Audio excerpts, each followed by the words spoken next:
నేను మీకు ఒక యథార్థం చెప్తున్నాను ఇవాళ. ఒక్కొక్కసారి ఏ దీక్ష లేకుండా అయ్యప్ప స్వామి గుడికి వెళ్ళినటువంటి కొంతమందికి అసలు జీవితంలో అయ్యప్ప దీక్ష తీసుకొని వాళ్ళు కొంతమంది ఆ గుడికి వెడితే 50 సార్లు దీక్ష తీసుకున్న వాళ్ళకన్నా కూడా అద్భుతమైన రీతిలో అయ్యప్పని సేవించుకునే అదృష్టాన్ని ఆయన ఇచ్చిన సందర్భాలు ఎన్నో ఉన్నాయి. దేనివల్ల ఇస్తాడో తెలుసా అండి? వీడి నా దీక్ష పట్టాడని ఇవ్వడం కాదు.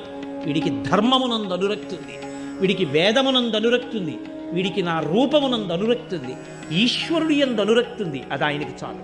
నీవు విష్ణు భక్తుడవైనా అయ్యప్ప భక్తుడవే, శివభక్తుడవైనా అయ్యప్ప భక్తుడవే, శాక్తేయుడవైనా అయ్యప్ప భక్తుడవే. నువ్వు ఏ రూపాన్ని భక్తితో కొలిచి వేదాన్ని నమ్మి జీవించినా నువ్వు అయ్యప్పని చేరుకోగలవు. అది ఆయన గొప్పతనం. శివకేశవుల యొక్క అభేదమైనటువంటి రూపం, అంతటి గొప్ప స్వరూపం, సమస్త దేవతా సమాహారము. అటువంటి మహాపురుషుణ్ణి సేవించడానికి